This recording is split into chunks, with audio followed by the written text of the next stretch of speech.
तो पहला क्वेश्चन है रासायनिक समीकरण क्या है, एक उदाहरण देके समझाइए। तो हम लिखेंगे किसी रासायनिक अभिक्रिया में भाग लेने वाले पदार्थ के संकेतों एवं सूत्रों की सहायता से उस अभिक्रिया का संक्षिप्त निरूपण रासायनिक समीकरण कहलाता है। उदाहरण में हाइड्रोजन क्लोराइड, ठीक है, 2HCl। फिर है संतुलित समीकरण किसे कहते हैं, तो हम इसका वो दे देंगे परिभाषा। तो लिखेंगे संतुलित रासायनिक समीकरण वो है जिसमें समीकरण के दोनों और प्रत्येक तत्वों के परमाणुओं की संख्या क्या होती है, समान होती है। अगर यहाँ भी प्रत्येक में दो दो है तो यहाँ पे भी क्या आएगा, हाइड्रोजन भी दो है, क्लोरीन भी दो है। तो इस तरह ये समाप्त होता है। फिर है रासायनिक समीकरणों को संतुलित क्यों किया जाता है, तो हम लिखेंगे समीकरणों को संतुलित करना बहुत आवश्यक है क्योंकि द्रव्यमान के संरक्षण के नियम के अनुसार किसी भी रासायनिक अभिक्रिया के द्रव्यमान का ना तो निर्माण होता है और ना ही विनाश होता है। जैसे A+B को अगर हम संतुलित करेंगे तो क्या है, A और B। फिर है रासायनिक समीकरण से प्राप्त होने वाली 3 सूचनाओं को लिखना है। तो हम यहाँ लिख देंगे पहला, ये अभिकारकों एवं प्रतिफलों के संकेतों और सूत्रों की जानकारी देते हैं। ये रासायनिक यह अभिक्रियाओं और प्रतिफलों के मोलों के अनुपातों की जानकारी देते हैं। ये अभिकारकों एवं प्रतिफलों के अपेक्षित आयन की जानकारी देते हैं। फिर है हमारा क्वेश्चन नंबर 5, रासायनिक समीकरण से क्या फायदे हैं, तो हम लिखेंगे ये अभिकारकों एवं प्रतिफलों के संकेत सूत्रों की जानकारी देता है। यह अभिकारकों में भाग लेने वाले अधिकारकों में परमाणु एवं अणुओं की सापेक्ष संख्याओं की जानकारी देता है। फिर है ये अभिकारकों और प्रतिफलों के मूलों में, ठीक है, मोलों के अनुपातों की भी जानकारी देते हैं। फिर क्वेश्चन नंबर 6 है हमारा। तो फिर हमारा छठा क्वेश्चन है अभिक्रियाओं के फलस्वरूप उत्सर्जित गैस और अवक्षेप बनने की जानकारी किस प्रकार दी जाती है, तो हम लिखेंगे यहाँ पे 6 नंबर का आंसर गैस उत्सर्जन की जानकारी। यदि अभिक्रिया के फलस्वरूप कोई गैस निकलती है तो समीकरण में गैस के सूत्र के ठीक बाद जो चिन्ह होगा ना, ये इस तरह होगा, एरो ऊपर होगा, ठीक है। तो यहाँ जैसे ये हाइड्रोजन गैस है तो तीर चिन्ह क्या है, एरो ऊपर है हमारा, ठीक है।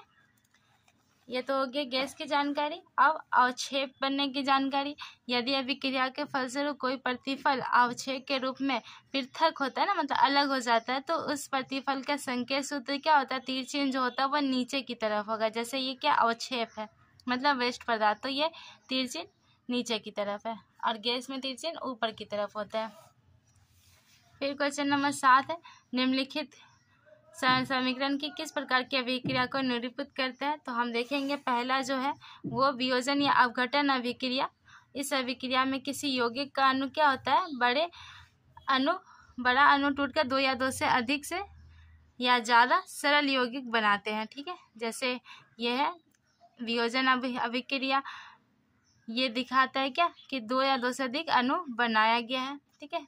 दूसरा है अवक्षेपन अभिक्रिया है। अब संयोजन अभिक्रिया क्या है, तो जिस रासायनिक अभिक्रिया में 2 या 2 से ज़्यादा तत्व या यौगिक मिलकर एक ही उत्पादन बनाते हैं ना, उसे हम संयोजन अभिक्रिया कहते हैं। मतलब 2 बिखरा हुआ तत्व एक बना देना, तो उसे हम कहेंगे संयोजन अभिक्रिया। अब क्वेश्चन नंबर है 9, आप कैसे प्रदर्शित करेंगे कॉपर सिल्वर से अधिक क्रियाशील होता है, तो देखिए हम लिखेंगे जब कॉपर की एक प्लेट के सिल्वर नाइट्रेट के जलीय विलयन में डाला जाता है तब सिल्वर कॉपर द्वारा क्या होता है, विस्थापित अलग हो जाता है। इससे यह सिद्ध होता है कि सिल्वर की तुलना में कॉपर अधिक क्रियाशील है, क्योंकि क्रियाशील वस्तु ही अपने से कम क्रियाशील वस्तु को हटाती है।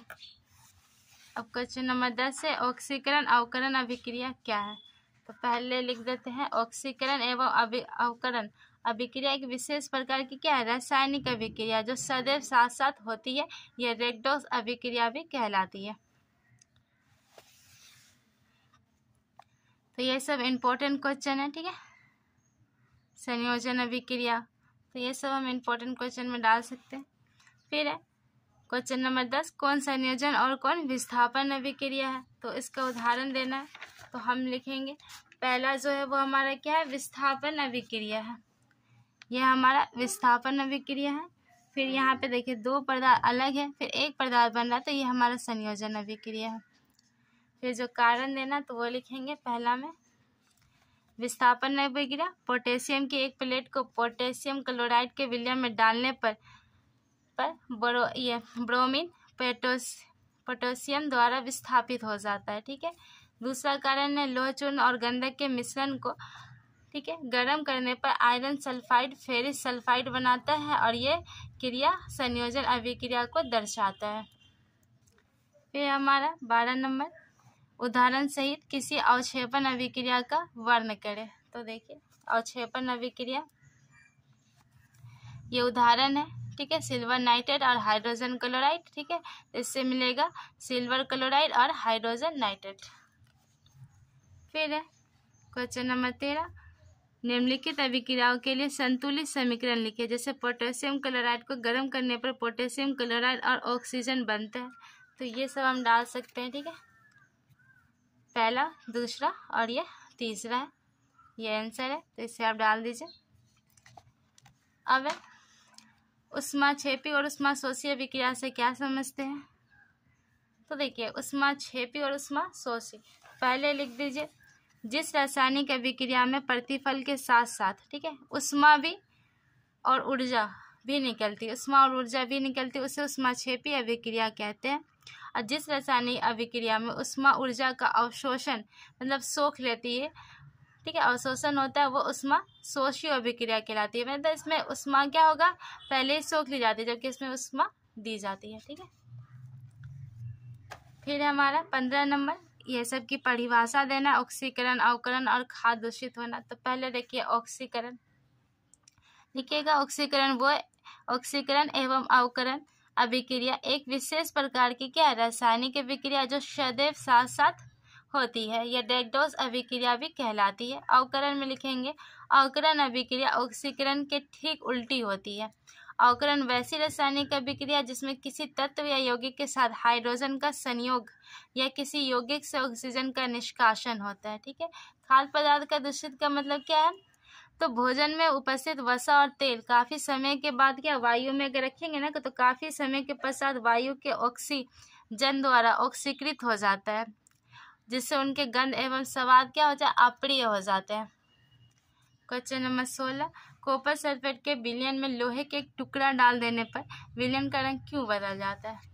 तो इसे हम लिख देंगे कि लोहा कॉपर सल्फेट से कॉपर की क्या विस्थापित कर देता है, और इस अभिक्रिया के फलस्वरूप कॉपर सल्फेट के विलयन का नीला रंग क्या होता है, गायब हो जाता है। फिर 17, संतुलित करना है। तो संतुलित करने के लिए आप देख लीजिए 1 और 2, इस तरह हम संतुलित कर सकते हैं। अब 18, वियोजन मतलब अपघटन अभिक्रिया का एक उदाहरण लिखिए और गर्म करने पर एक ऐसी अभिक्रिया को दर्शाने के लिए कोई एक कार्यकलाप का भी वर्णन करना है। तो देखिए पोटेशियम क्लोराइड का अपघटन कर दीजिए। तो पोटेशियम क्लोराइड को गर्म करने पर वो अपघटित होकर क्या बनाएगी, पोटेशियम क्लोराइड बनाता है और ऑक्सीजन गैस निकलता है। तो ये उदाहरण भी दे सकते हैं। ठीक है। 19 नंबर है, तो 19 का एक परख नली में रखे लेड नाइट्रेट के विलयन में पोटेशियम आयोडाइड का विलयन मिलाने पर क्या परीक्षण करेंगे, तो मतलब क्या दिखेगा आपको।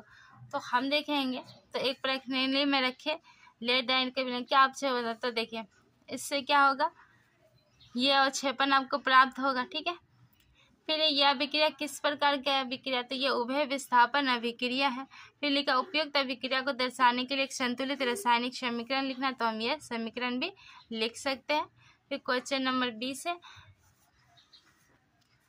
तो क्वेश्चन नंबर 20 कह रहा है उपयुक्त निम्नलिखित अभिक्रियाओं में ऑक्सीकारक की पहचान करें। तो ऑक्सीकारक कौन है, तो यहाँ पे है क्या, PB3 ऑक्सीकारक है, यहाँ 3FE ऑक्सीकारक है, यहाँ 2MgO ऑक्सीकारक है।